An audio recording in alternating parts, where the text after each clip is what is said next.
दो सदिशों का सदिश गुणनफल के कुछ हम लोग पॉइंट्स देख रहे थे। तो पॉइंट नंबर 9 जो हम लोग देखते हैं, और सदिश गुणनफल हमारा क्या डिफाइन है, ए क्रॉस बी जो हमारा होता है mod A mod B sine theta, mod A mod B sine theta n cap. Theta जो हमारा वेक्टर ए और बी के बीच का एंगल है, थीटा हमारा वेक्टर ए और वेक्टर बी के बीच का एंगल है, और एन कैप वेक्टर हमारा होता है जो ए और बी वेक्टर दोनों के परपेंडिकुलर होता है।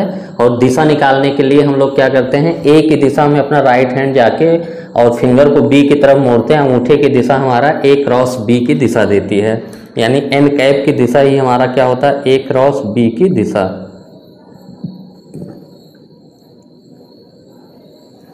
तो इसका पॉइंट अगला हम लोग ये देखेंगे कि अगर दो वेक्टर ए और बी किसी समांतर चतुर्भुज की जो संलग्न भुजाओं द्वारा निरूपित हो रहे हों, ठीक है, ये हम लोग मान लें कि ये वेक्टर बी है और ये वेक्टर ए है,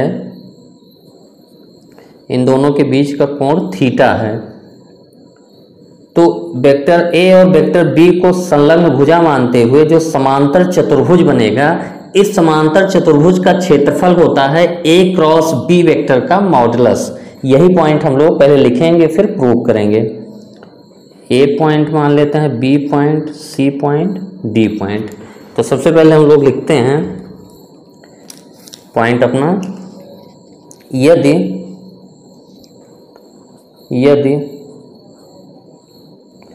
वेक्टर ए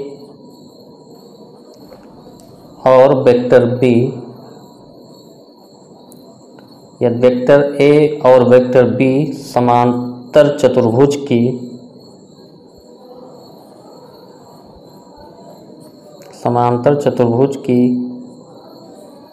संलग्न भुजाओं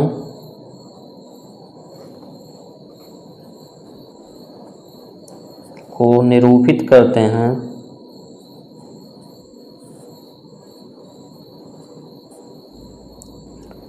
तो समांतर चतुर्भुज का क्षेत्रफल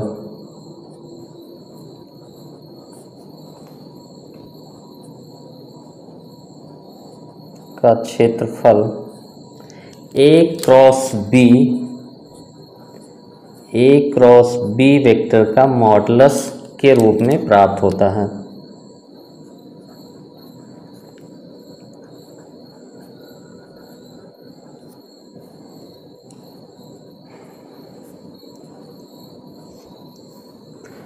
तो ये हम लोगों ने पहले स्टेटमेंट लिख लिया कि ये वेक्टर ए और वेक्टर बी समांतर चतुर्भुज की संलग्न भुजाओं को निरूपित करते हैं।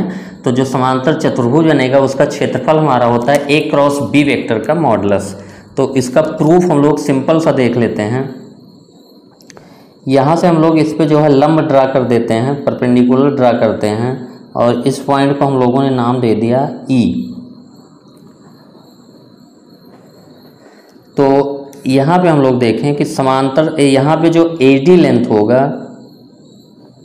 AD जो लेंथ होगा हमारा, ये वेक्टर A के मॉडुलस के बराबर होगा, और जो AB लेंथ होगा वो हमारा वेक्टर B के मॉडुलस के बराबर होगा। क्योंकि ये लंबाई वेक्टर B है, तो ये लंबाई किससे निरूपित होगी, वेक्टर B के मैग्नीट्यूड से, परिमाण से, और ये पूरा हमारा AD वेक्टर A के परिमाण से निरूपित होगा। ये पहला पॉइंट हो गया।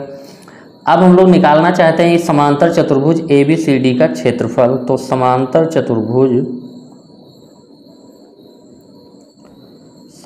चतुर्भुज ABCD का क्षेत्रफल, समांतर चतुर्भुज का क्षेत्रफल होता है आधार गुणे संगत ऊंचाई, यानी जिसको आपने आधार माना है उसी पे जो है ये जो है संगत ऊंचाई वही होनी चाहिए, उसी आधार के अनुदिश। ठीक है, अगर आधार आप इसको मानेंगे तो संगत ऊंचाई बदल जाएगी। तो इसका जो क्षेत्रफल होता है आधार गुणे ऊंचाई, या हम लोग इसको और अच्छे से अगर लिखें तो आधार गुणे संगत ऊंचाई, यानी जिसको आप आधार माने हैं उसी के सापेक्ष ऊंचाई। तो यहाँ पे हमारा हो जाएगा आधार AB हम लोग ले लिए, और ऊंचाई हमारा है D, और AB हमारा क्या है मॉड B, और D हम लोग अब निकालना चाहते हैं। तो सिंपल सा पॉइंट है, हम लोग समकोण त्रिभुज ADE में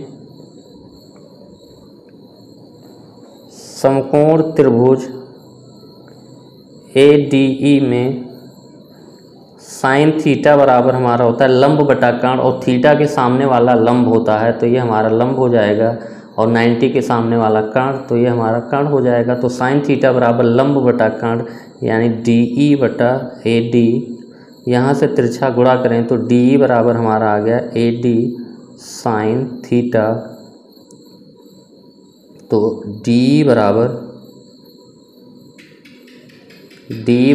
AD हमारा है मॉड A और साइन थीटा, और DE की वैल्यू यहाँ पे अगर हम लोग रख दें तो समांतर चतुर्भुज, यानी इसको शॉर्ट में ऐसे हम लोग लिख देते हैं, इसका मतलब पैरेललोग्राम ABCD